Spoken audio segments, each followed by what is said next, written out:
Hey guys, Stephen Cox here, and today we're going to be learning how to read U-bass and bass ukulele tablature.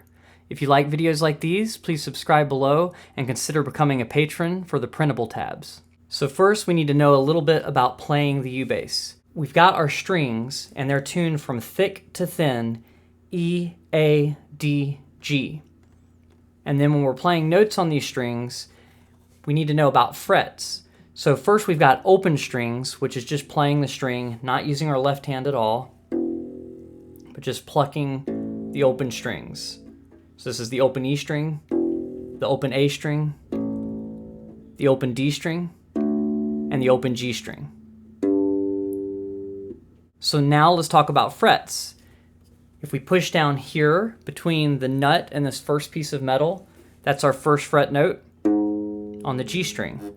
Then we can play the second fret note, the third fret, and so forth, just by moving up in these little squares. So now that we know that, we're ready to read our tablature. So here is our tablature. So as you can see up at the top, we have that we're in standard tuning. This means that our strings are tuned E, A, D, G. Then we have our suggested tempo, which is 120 beats per minute, and that's how fast the quarter notes go by. Then we have our key signature. This is the key signature for C minor, but that's not important today. This is important though. This is our time signature, which means we're going to be feeling this in 4. So our top number gives us the beats in the measure, 1, 2, 3, 4, and our bottom number gives us which note gets the beat, which happens to be a quarter note. And when you split things into quarters, you split them into fourths.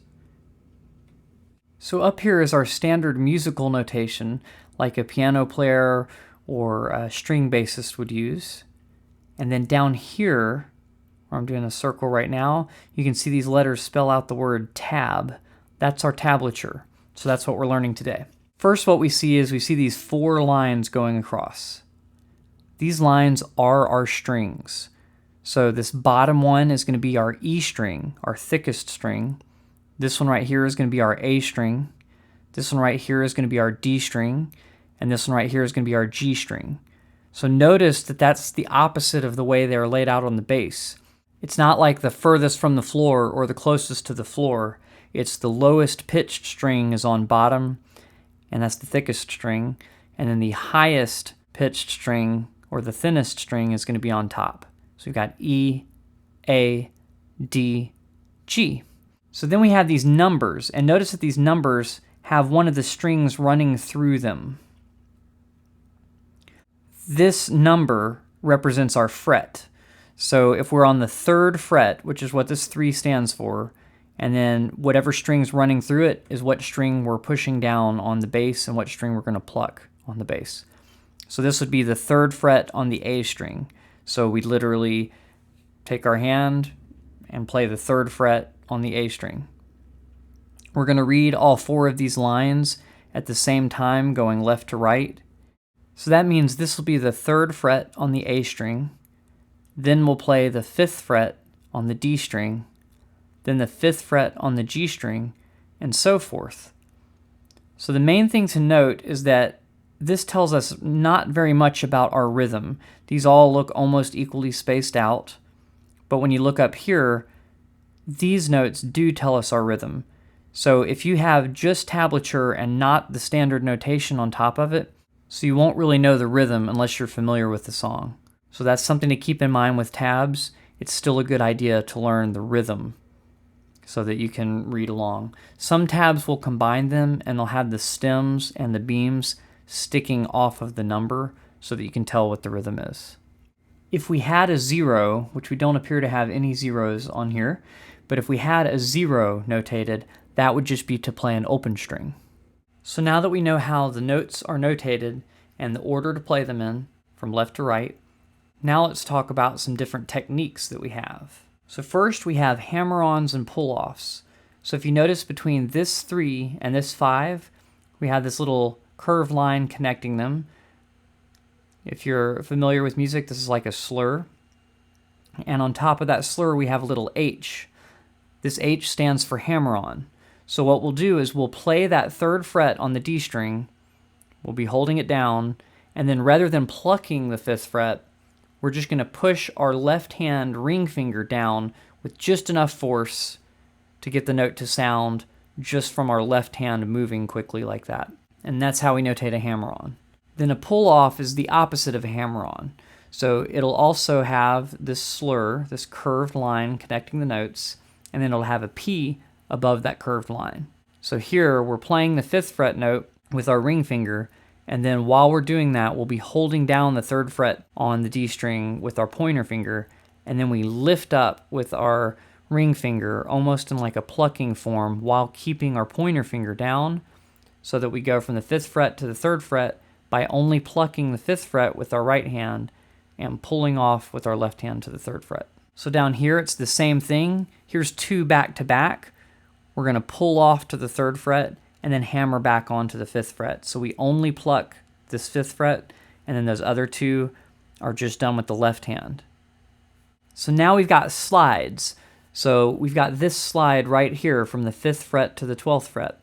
Notice that it's notated with a diagonal line between the 2 notes, and in this case, since it's going to a higher fret, that diagonal line starts low and goes higher. If it were going from the 12th fret down to the 5th fret, the line would be going the opposite direction. And then it has little tiny letters that say SL, stands for slide. So all we're going to do to play a slide is we're going to hold down the 5th fret, and then while holding down, we're going to slide our hand all the way up to the 12th fret. So you get a smooth all the way up to the 12th fret. Now we're going to skip over here for a second. Over here, we have these 2 numbers in these little tiny brackets. In these little tiny alligator mouth looking brackets. That represents harmonics. And if you see them on standard notation, they're represented with a diamond.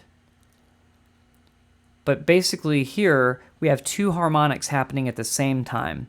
We have the 5th fret on the G string, which basically this means touch lightly over the 5th piece of metal on the string. So you're touching the string with the left hand, but not holding it down against the fretboard. And then your right hand is going to pluck the note, and you're going to get a bell-like sound out of it. But here we're playing 2 at the same time, which is why they're stacked one on top of each other. Because notice if we were reading left to right, these would happen at the same time. So that's what that means. We would just pluck both strings at the same time, getting those 2 harmonics to ring out. So the last technique we're going to go over today is slap and pop. So when we slap, we're going to use our thumb to hit the string. Our right hand thumb is going to hit the string like a drumstick that's noted. So here it'll be the 3rd fret on the A string that we'll play, but we'll hit the string with our thumb kind of like a drumstick and bounce off. And then when we pop, we're going to be plucking like with our pointer finger or our middle finger, but we're going to pull outwards instead of upwards. So that way the string will, when released, will bounce off the frets and make more of a aggressive sound. Here we're going to be slapping a ghost note, which means our left hand's not pushing down on anything. It's just holding the strings lightly, almost like a harmonic, but not in a specific place and just with multiple fingers. We're just going to touch the string to prevent them from making a note. And it's just going to be a very percussive sound like a drum. And so we slap the A string here and we pop the D string there. Slap the A string, and then this time we're going to pop the 3rd fret on the D string and then hammer on to the 5th fret. Now notice that this P is not in the middle, so that's how we can tell the difference between a pull-off, where it's over the slur, and a pop, where it's over the number. We have one more pop note, and at the end we have a chord. We're going to be playing the 3rd fret on the A string, 5th fret on the D string, and 5th fret on the G string at the same time. You could either strum these notes, or what I did was I plucked with my thumb, pointer finger, and middle finger at the same time. And now we've just got one more thing to cover, and there are things in the music that tell us to repeat certain things and kind of where to go. So here, we start here and we keep playing. There's nothing crazy here, so we keep going. But then when we get here, we keep playing, and then we see this. These 2 lines with these 2 dots. This is a repeat sign. So when we see this facing this way, we either go back to the beginning of the piece, or we go back to if one was facing the other way. So if the 2 dots were on the right instead of the left, you wouldn't do anything when you passed by it, but once you got to here, let's say let's pretend there was one here, then that would mean you would go from here back to here and go through again. You're repeating again. Now, this little notation, this bracket with a 1 underneath it, that's called a first ending, and as you can see, there's a second ending down here. So the first time through, we play from here all the way down to the repeat sign. Once we hit the repeat sign, we go back to the beginning because we don't see another repeat sign.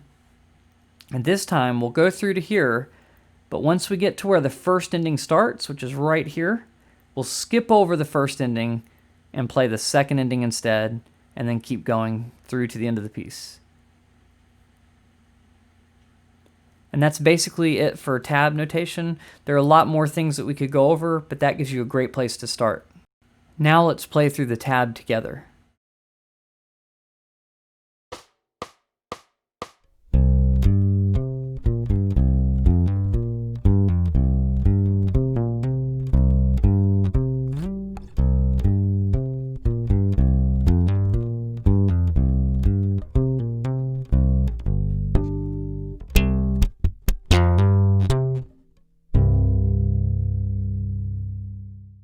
Thank you guys so much for watching. I hope you've enjoyed learning how to read tabs on bass and U-bass.